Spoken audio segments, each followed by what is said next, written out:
എല്ലാവർക്കും ചാനലിലേക്ക് സ്വാഗതം. ഇപ്പോൾ കഴിഞ്ഞ 2 ദിവസമായി നമ്മൾ വടകരയിലെ ചോറോട് ഭാഗത്തുള്ള ഒരു ബ്രിഡ്ജ്, റെയിൽവേ ക്രോസിംഗ് ബ്രിഡ്ജ് വരുന്നുണ്ട്. ആ വർക്ക് നമ്മൾ ഡീറ്റെയിൽ ആയിട്ട് കിട്ടണമെന്ന് കരുതിയിട്ട് നിരന്തരം അവിടെയുള്ള നമ്മൾ കോൺട്രാക്ടേഴ്സ്, ഇപ്പോൾ വാഗാടിൻ്റെ എഞ്ചിനീയേഴ്സിനെ പറ്റി ഒരു പ്രാവശ്യം നമ്മൾ സംസാരിച്ചു. അപ്പോൾ അന്ന് വീഡിയോ എടുക്കാതെ നമ്മളെ എടുക്കാൻ സമ്മതിക്കില്ല, വർക്ക് കഴിഞ്ഞിട്ട് വേണേൽ നോക്കിക്കോ, വീഡിയോ എടുക്കുക ഇപ്പം പറ്റില്ല എന്നൊക്കെ പറഞ്ഞുകൊണ്ട് സൈറ്റിൽ ഇഷ്യൂ ഉണ്ട്, വർക്ക് സേഫ്റ്റി ഇഷ്യൂസാണ്. അതേപോലെ നിങ്ങൾ വീഡിയോ എടുത്തു കഴിഞ്ഞാൽ ലോങ്ങിൽ നിന്നാണ് എടുക്കാൻ പറ്റില്ല, അടുത്ത സൈറ്റിലല്ല പുറമേ നിന്ന് എടുക്കാൻ പറ്റില്ല എന്നൊക്കെ പറഞ്ഞുകൊണ്ട് നമ്മളെ വിട്ടു. രണ്ടാമത് 2 ദിവസം കഴിഞ്ഞ് വീണ്ടും നമ്മൾ അയാളെ തന്നെ വീണ്ടും കണ്ടു. അപ്പോൾ അന്നേരവും അതേ മറുപടി തന്നെയാണ് പറഞ്ഞത്. അപ്പോൾ 1-2 കാര്യങ്ങൾ വീണ്ടും നമ്മൾ സെയിം ചോദ്യങ്ങൾ ചോദിച്ചപ്പോൾ ബ്രിഡ്ജ് സ്റ്റീൽ ബ്രിഡ്ജാണ്, പിന്നെ കേരളത്തിൽ ഇത്ര വലിയ ബ്രിഡ്ജ് വേറെ ഇല്ല എന്നൊക്കെ പറഞ്ഞുകൊണ്ട് കുറച്ച് കാര്യങ്ങൾ മാത്രം. പിന്നീട് വീണ്ടും കാര്യങ്ങൾ ചോദിച്ചപ്പോൾ കൂടുതൽ ഡാറ്റ നിങ്ങൾക്ക് എന്തിനാ വർക്ക് കഴിഞ്ഞിട്ട് വീണ്ടും എടുത്തോ എന്ന് പറഞ്ഞു. ഇപ്പോൾ വീഡിയോ ഫോട്ടോസ് ഒന്നും എടുക്കാൻ സമ്മതിക്കണം. ഉടനെ വേണേ നിങ്ങൾ അദാനിയോട് ചോദിച്ചോളൂ. അപ്പോൾ അയാൾ അങ്ങനെ വീണ്ടും നമ്മൾ ആട്ടി. ഒന്നാമത് നമ്മൾ ഒരു അദാനിയുടെ സൂപ്പർവൈസറെ കണ്ടു, അയാളോട് കാര്യങ്ങൾ ചോദിച്ചു. അപ്പോൾ ആദ്യം തന്നെ നമ്മൾ ചോദിച്ച് ഇപ്പോൾ തന്നെ നല്ല രീതിയിൽ നമുക്ക് ആദ്യം മലയാളിയാണ് തോന്നി, തമിഴനായ ഒരു മനുഷ്യനാണ്. അപ്പോൾ അദ്ദേഹത്തോട് കാര്യങ്ങളൊക്കെ ചോദിച്ചു, ഡീറ്റെയിൽ ആയിട്ട് നമുക്ക് കാര്യങ്ങളൊക്കെ പറഞ്ഞു. ഒരുപക്ഷെ നമ്മൾ ആദ്യത്തെ അയാൾ ആട്ടിൽ നമ്മൾ മടങ്ങിപ്പോയിട്ടുണ്ടെങ്കിൽ നമുക്ക് അതിൻ്റെ ഒരു ഡാറ്റ കിട്ടില്ലായിരുന്നു. എന്തായാലും നമ്മൾ അദാനി ഗ്രൂപ്പിൽ ആ ഒരു എഞ്ചിനീയറോട് ചോദിച്ചപ്പോൾ അയാൾ വളരെ കൃത്യമായിട്ട് കാര്യങ്ങൾ നമുക്ക് വ്യക്തമാവുന്ന രീതിയിൽ വളരെ കൃത്യമായിട്ട് പറഞ്ഞത്. ആ ഡീറ്റെയിൽസാണ് ഇന്ന് നമ്മൾ വീഡിയോയിൽ ഉൾപ്പെടുന്നത്. അപ്പോൾ നിരന്തരം മുട്ടിക്കൊണ്ട് ഏതെങ്കിലുമൊക്കെ വാതിൽ തുറക്കപ്പെടുന്നതാണ് നമുക്ക് സത്യത്തിൽ ഈ വിഷയവുമായി ബന്ധപ്പെട്ടുകൊണ്ട് അനുഭവപ്പെട്ടത്. അപ്പോൾ അധികം വലിച്ചിട്ടില്ല, നമ്മൾ നേരെ വീഡിയോയിലേക്ക് പോകാം. നമ്മൾ പുതുതായി നിർമ്മിക്കുന്ന 6 വരി പാതയിൽ ഏറ്റവും അത്യപൂർവമായിട്ടുള്ള ഒരു ബ്രിഡ്ജാണ് ഇപ്പോൾ നമ്മളെ വടകര ചോറോഡ് ഗേറ്റിൽ റെയിൽവേ ക്രോസിംഗുമായി ബന്ധപ്പെട്ടുകൊണ്ട് നിർമ്മിക്കുന്ന ഈ ഒരു ബോസ്റ്റിംഗ് ബ്രിഡ്ജ് എന്ന് പറയുന്ന ബ്രിഡ്ജ്, അതായത് ഇരുമ്പ് പാലം. കംപ്ലീറ്റ് ഇരുമ്പിനകത്ത്, സ്റ്റീലിനകത്താണ് ഈ ഒരു പാലം നിർമ്മിക്കുന്നത്. ഇത് കംപ്ലീറ്റ് ഇതിന്റെ സ്ട്രക്ചർ പൂർത്തിയാക്കിയതിന് ശേഷം ക്രെയിൻ ഉപയോഗിച്ചുകൊണ്ട് ഈ ഒരു ബ്രിഡ്ജിനെ നീക്കം ചെയ്യുകയാണ് ചെയ്യുന്നത്. ബോസ്റ്റിംഗ് ബ്രിഡ്ജ് എന്നാണ് ഇതിനെ വിളിക്കുന്നത്. 80.5 മീറ്റർ ആണ് ഈ ലെങ്ത് ഉള്ളത്. അത്യാവശ്യം നല്ല രീതിയിലുള്ള ലെങ്ത് ഉള്ള ഒരു ബ്രിഡ്ജുകളിൽ ഒന്നാണ്. വെയിറ്റ് വരുന്നത് 1150 ടണ്ണ് ഈ ഒരു ബ്രിഡ്ജിന്റെ വെയിറ്റ് വരും. അതോടൊപ്പം തന്നെ അറൌണ്ട് 60 ടൺ കപ്പാസിറ്റി ഈ ബ്രിഡ്ജിനുണ്ട്. അതായത് ഒരേ സമയം ഇതിനകത്ത് ഈ ബ്രിഡ്ജിന്റെ മുകളിൽ നികർത്തിയിടുമ്പോഴുള്ള ആ ഒരു ടണ്ണാണ് ഏകദേശം പറഞ്ഞത്. 3 ലൈൻ ബ്രിഡ്ജാണ് ഇത് വരുന്നത്. നിലവിലുള്ള പഴയ ദേശീയ പാതയിലെ 3 ലൈനും അതോടൊപ്പം തന്നെ ഈ ഒരു 3 ലൈനും ഉപയോഗപ്പെടുത്തിക്കൊണ്ട് റെയിൽവേ ക്രോസിംഗുമായി ബന്ധപ്പെട്ടുകൊണ്ടുള്ള പഴയ ദേശീയ പാതയിലെ ലൈന് അത്യാവശ്യം പഴക്കമില്ലാത്തത് കൊണ്ട് തന്നെ അത് നിലനിർത്തുകയും അതോടൊപ്പം അതിന്റെ കൂടെ ഈ ഒരു 3 ലൈനും കൂടി ഉപയോഗിച്ചതിന് ശേഷം 6 ലൈനായിട്ടാണ് ഇവിടെ ദേശീയപാത വരുന്നത്. അതോടൊപ്പം തന്നെ സർവീസ് റോഡ് കാര്യങ്ങളൊന്നും ഈ ഒരു ഭാഗത്ത് വരുന്നില്ല. റെയിൽവേ ഇതിപ്പോൾ ഏകദേശം പകുതി വരെ എത്തിയിരിക്കുന്ന ഒരു കാഴ്ചയാണ് നമുക്ക് കാണാൻ സാധിക്കുന്നത്. എന്തായാലും മാർച്ച് മാസത്തോടു കൂടിയിട്ട് ഈ ബ്രിഡ്ജിന്റെ സ്ട്രക്ചർ കംപ്ലീറ്റ് പൂർത്തിയാക്കും എന്നതാണ് നമുക്കിവിടെയുള്ള അദാനിയുടെ എഞ്ചിനീയേഴ്സുമായിട്ട് സംസാരിച്ചപ്പോൾ മനസ്സിലായത്. കംപ്ലീറ്റ് സ്റ്റീലിലാണ് ഇത് നിർമ്മിച്ചിരിക്കുന്നത്. ഇപ്പൊ ഇതിന്റെ മുകളിൽ നിങ്ങൾക്ക് കമ്പികളൊക്കെ കാണാൻ സാധിക്കും. കമ്പികളൊക്കെ അത്യാവശ്യം ഇതിന്റെ മുകളിൽ അവർക്ക് മെറ്റീരിയൽസ് കാര്യങ്ങളൊക്കെ മറ്റു കാര്യങ്ങളൊക്കെ ചെയ്യാൻ വേണ്ടിയിട്ടുള്ള ഒരു സ്റ്റെപ്പ് പോലെയുള്ള സംവിധാനങ്ങളൊക്കെ നമുക്കിവിടെ കാണാൻ സാധിക്കും. ഇത് റെയിൽപാളത്തിലൂടെയാണ് നിലവിൽ ഇന്ത്യൻ റെയിൽവേക്ക് സമാനമായിട്ടുള്ള റെയിൽപാളം പോലെയുള്ള പാളം നിർമ്മിച്ചിട്ടുണ്ട്. ആ പാളത്തിലൂടെയാണ് ഈ ഒരു ബ്രിഡ്ജിനെ മൂവ് ചെയ്യുക. അപ്പോൾ നമ്മൾ ഗാൻഡി ക്രെയിൻ ഉപയോഗിച്ചും നമ്മുടെ മൂരാട് പാലത്തിന്റെ ഒക്കെ വർക്ക് എടുത്തതുപോലെ മറ്റു ഗാൻഡി ക്രെയിന് പകരം മറ്റൊരു സംവിധാനമാണ് ഉപയോഗിക്കുന്നത്.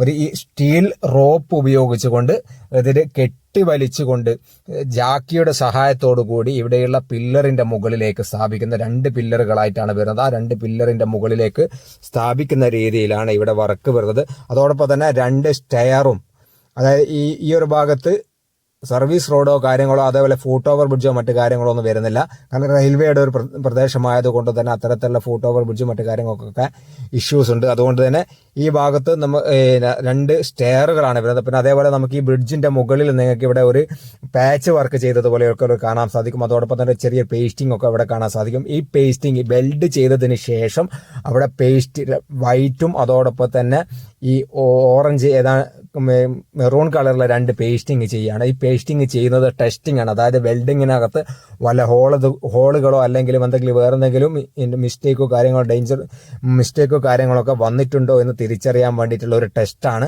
അപ്പോൾ അതിനകത്ത് അവിടെയുള്ള ആ ഒരു കെമിക്കൽ ചെയ്തതിന് ശേഷം, പേസ്റ്റ് ചെയ്തതിന് ശേഷം ഇൻ കേസ് എന്തെങ്കിലുമൊക്കെ ഇഷ്യൂസ് ഉണ്ടെങ്കിൽ അതിനകത്ത് ബ്ലാക്ക് ലൈന് വരും എന്നതാണ് നമുക്ക് മനസ്സിലാക്കാൻ സാധിച്ചത്.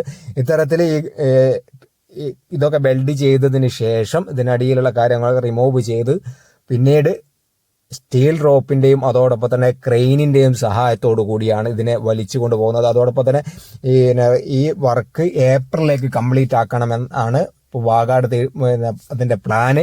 അതിനിടയിൽ റെയിൽവേ അതോറിറ്റിയുടെയും അതോടൊപ്പം തന്നെ മറ്റ് ബന്ധപ്പെട്ട ഒരു 3ഓളം ഡിപ്പാർട്ട്മെന്റുകളുടെ അപ്രൂവലൊക്കെ മേടിക്കേണ്ടതുണ്ട്. ഇത് ഷിഫ്റ്റ് ചെയ്ത സമയത്ത് 5 മണിക്കൂറോളം ഏകദേശം ഈ ഷിഫ്റ്റ് ചെയ്യുന്ന സമയത്ത് ട്രെയിന് താൽക്കാലികമായി സഞ്ചാരിക്കാത്ത രീതിയിലുള്ള ഒരു സാഹചര്യമൊക്കെ ഉണ്ടാവേണ്ടതുണ്ട്. അതുകൊണ്ട് തന്നെ അത്തരത്തിലുള്ള പെർമിഷനും കാര്യങ്ങളൊക്കെ വേണ്ടതുണ്ട്. പിന്നെ അതേപോലെ റെയിൽവേ അതോറിറ്റിയുടെ അതേപോലെ ക്ലിയറൻസ്, അതേപോലെ തന്നെ അതുമായി ബന്ധപ്പെട്ടുള്ള ടെസ്റ്റ് കാര്യങ്ങൾ ഇതൊക്കെ ചെയ്തതിന് ശേഷം മാത്രമാണ് വർക്ക് കംപ്ലീറ്റ് ആവുക. അപ്പോൾ ഈ പ്രോസസ്സിംഗ് ഒക്കെ കംപ്ലീറ്റ് ആവുകയാണെങ്കിൽ ഏപ്രിൽ മാസത്തിൽ ഈ ഒരു ഇതിന്റെ ഷിഫ്റ്റിംഗ് അടക്കം കംപ്ലീറ്റ് ആവും എന്നതാണ് നമുക്കിപ്പോൾ ഇവിടെയുള്ള വാഗാടിന്റെ എഞ്ചിനീയേഴ്സുമായിട്ടൊക്കെ നമുക്ക് സംസാരിച്ചപ്പോൾ മനസ്സിലായത്. പിന്നെ ഇതേപോലെ ഈ ഒരു പ്രദേശങ്ങളിൽ ദേശീയപാതയുടെ കൈനാട്ടി പ്രദേശങ്ങളിലൊക്കെ മണ്ണ് കിട്ടാത്തത് കൊണ്ട് തന്നെയാണ് ഇവിടെ വർക്ക് ഡിലേ ആവുന്നത് എന്നും നമ്മളെ എഞ്ചിനീയേഴ്സ് നമ്മളുമായിട്ട് ചോദിച്ചപ്പോൾ അതിന്റെ അഭിപ്രായം പങ്കുവെക്കേണ്ടായി.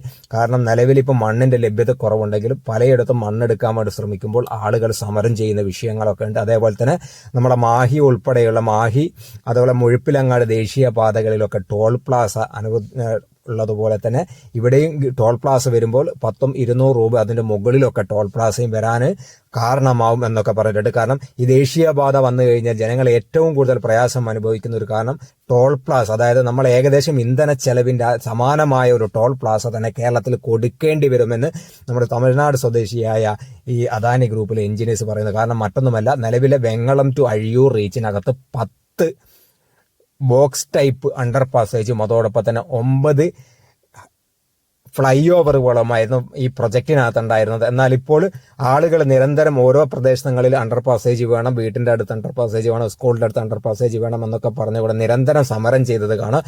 10 under passage box type under passage ഉള്ളിടത്ത് ഇപ്പൊ 25ഓളം അണ്ടർ പാസേജ് എന്ന രീതിയിലേക്ക് വന്നിട്ടുണ്ട്. അപ്പോൾ അത് 15ഓളം അണ്ടർ പാസേജുകളും അധികമായി വന്നു.